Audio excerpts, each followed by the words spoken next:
Session में करवा रहा हूँ। तो आज मैं सोशल साइंस का करवाने जा रहा हूँ। आप लोग चैनल पर अगर न्यू चैनल को सब्सक्राइब कीजिए। आज मैं पढ़ाने वाला हूँ सोशल साइंस का भारत में कृषि एवं पशुपालन, जो कि बहुत ही इम्पोर्टेंट क्वेश्चन है और यहाँ से 100% है कि चांस के 2 या 3 क्वेश्चन आपको देखने को मिलेगा ऑब्जेक्टिव में। तो मेरे चैनल पर अगर आप लोग न्यू है तो चैनल को सब्सक्राइब कीजिए।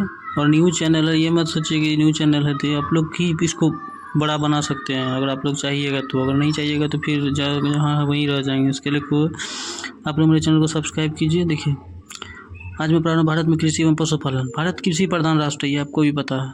भारत की अधिकांश जनसंख्या कृषि अर्थव्यवस्था पर निर्भर है, परंतु सिंचाई के साधनों का अभाव होने के भारतीय कृषि मानसून पर निर्भर है, इसलिए भारतीय कृषि को मानसून का जुआ भी कहा जाता है। भारत की कुल कार्यशील जनसंख्या 15 से 59 आयु वर्ग 46.1% कृषि कार्य में संलग्न है।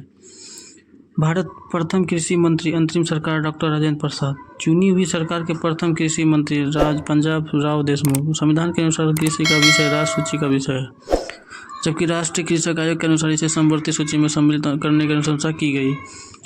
राष्ट्रीय कृषि आयोग का गठन 1970। राष्ट्रीय कृषक आयोग 2004। कृषि मंत्रालय के अधीन 3 विभाग हैं: कृषि व सागरिता विभाग, कृषि अनुसंधान व शिक्षा, पशुपालन, डेयरी व मत्स्य। भारत में सर्वाधिक कृषि क्षेत्र वाले राज्य: मध्य प्रदेश, महाराष्ट्र, उत्तर प्रदेश, राजस्थान, आंध्र प्रदेश। दक्षिण भारत का सर्वाधिक कृषि क्षेत्र वाला राज्य के क्षेत्रफल के कुल क्षेत्रफल में सर्वाधिक कृषि क्षेत्र प्रतिशत: पंजाब 83.6% सबसे अधिक है, हरियाणा है, पश्चिम बंगाल है, बिहार है, तमिलनाडु। दक्षिण भारत का सर्वाधिक कृषि प्रतिशत राज्य। कृषि के प्रकार: प्रारंभिक जीवन निर्वाह कृषि, इसको हम स्थानांतरित कृषि भी कहते हैं। तो यहाँ देखिए स्थानांतरित कृषि के विभिन्न नाम। देखिए स्थानांतरित कृषि के विभिन्न नाम: उत्तर पूर्वी भारत असम, इसका नाम है झुमिंग।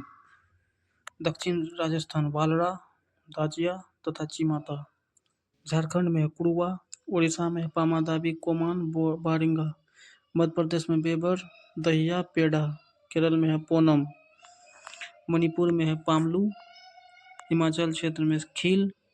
पश्चिमी घाट केरल में कुमारी। आंध्र प्रदेश उड़ीसा में पोलू एवं बोरो। पोडू एवं पेंडा। मध्य प्रदेश में है बेबर, दहिया, पेड़ा। छत्तीसगढ़ में है दीपा। केरल में है पोनम। तो ये देखिए स्थानांतरित कृषि के विभिन्न नाम दिया गया। हर जगह अलग अलग नाम है, तो आप लोग बढ़िया से देख लो। यहाँ से ऑब्जेक्टिव क्वेश्चन 100% आने का चांस रहेगा। अब देखिए दूसरा नंबर है गहन जीविका कृषि। इस प्रकार कृषि उन क्षेत्रों में की जाती है जहाँ जनसंख्या का दबाव अधिक होता है। इससे अधिक उत्पादन के लिए अधिक मात्रा में जैव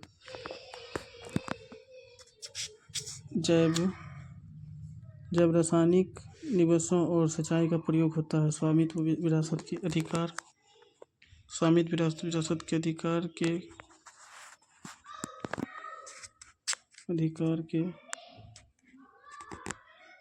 के कारण पीढ़ी दर पीढ़ी जोतों का आकार छोटा और आलापन होता जा रहा है, और किसान वैकल्पिक रोजगार न होने के कारण सीमित भूमि से ही अधिक पैदावार लेने की कोशिश करते हैं। इस प्रकार की कृषि उत्तर प्रदेश, बिहार, बंगाल, झारखंड और आबादी वाले क्षेत्र में की जाती है। तीसरा है वाणिज्यिक कृषि। इस प्रकार की कृषि के मुख्य लक्षण आधुनिक निवेशों में अधिक पैदावार देने वाले बीजों, रासायनिक उर्वरकों और कीटनाशकों के प्रयोग से उच्च में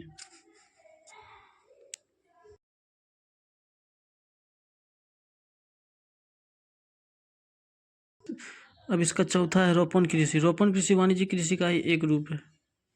इस प्रकार की खेती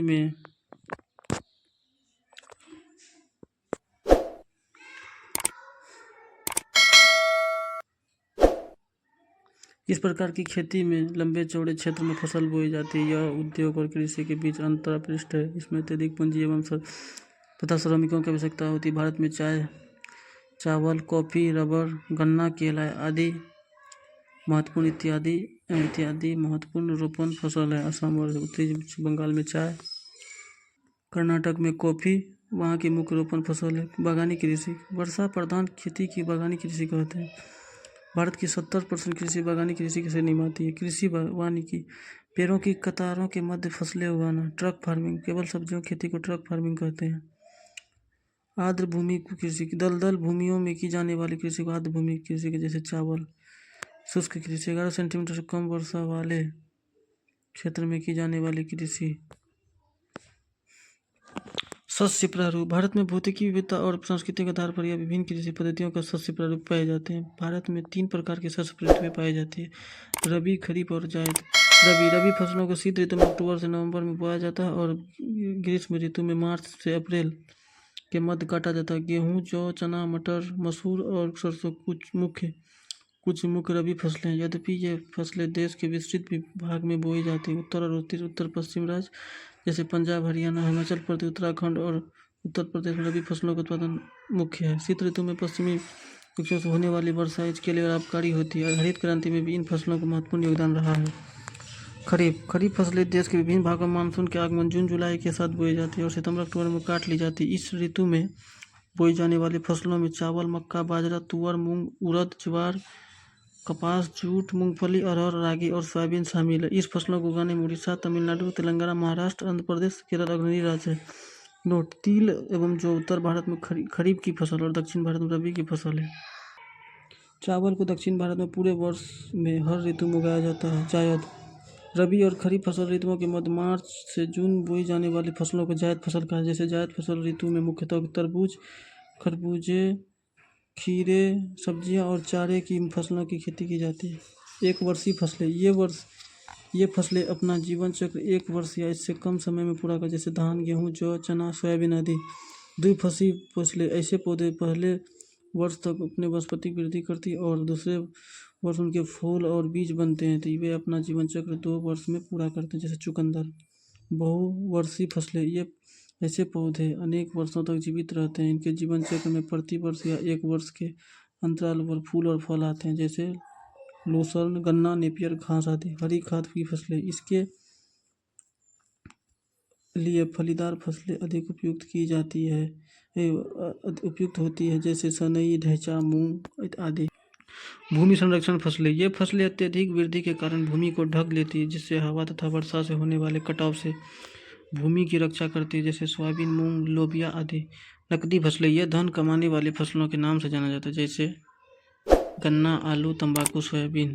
सूचक फसलें, यह फसलें जो पोषक पदार्थों की भूमि से कमी पर तुरंत उनके ऊपर कमी के लक्षण प्रकट करने लगती है, जैसे मक्का। फसल चक्र, क्रमवार नियोजित कार्यक्रम के तहत विभिन्न फसलों को उगाना ही फसल चक्र कहलाता है। अलग अलग फसल उगाना। मोनोकल्चर, यह फसल खेती की एक प्रक्रिया जिसमें एक ही प्रकार की फसल उगाई जाती है, जैसे इसके मुख्य रूप में व्यापारिक अनाज, चावल, गेहूँ, मक्का की खेती की जाती है। मिश्रित कृषि, ऐसी जिसमें एक ही खेत में एक से अधिक फसलें उगाई जाती है, जैसे गेहूँ, सरसों, धान एवं मटर आदि। ऑर्गेनिक कृषि, ऐसी कृषि जिसमें किसी भी प्रकार के रासायनिक उर्वरकों, कीटनाशकों का उपयोग नहीं किया जाता है, यह पर्यावरण के लिए लाभदायक, इको फ्रेंडली होती है। हरित क्रांति, भारत में हरित क्रांति की शुरुआत 1966-67 ईस्वी में भारत में हरित क्रांति लाने का श्रेय डॉक्टर M.S. स्वामीनाथन को कहा जाता है। इसका निधन 28 सितंबर 2023 ईस्वी में। हरित क्रांति के जनक नॉर्मन ई बोरलॉग हैं। भारत में हुई हरित क्रांति का सर्वाधिक असर गेहूं और चावल के उत्पादन पर पड़ा। सभी फसलों में गेहूं के उत्पादन में सर्वाधिक वृद्धि हुई। दालों के उत्पादन में हरित क्रांति का सीमित प्रभाव रहा। भारतीय हरित क्रांति के जन्मस्थली जीबी पंत कृषि एवं प्रौद्योगिकी विश्वविद्यालय पंतनगर को कहा जाता है। यह भारत का प्रथम कृषि विश्वविद्यालय था, जिसकी स्थापना 1960 में हुई।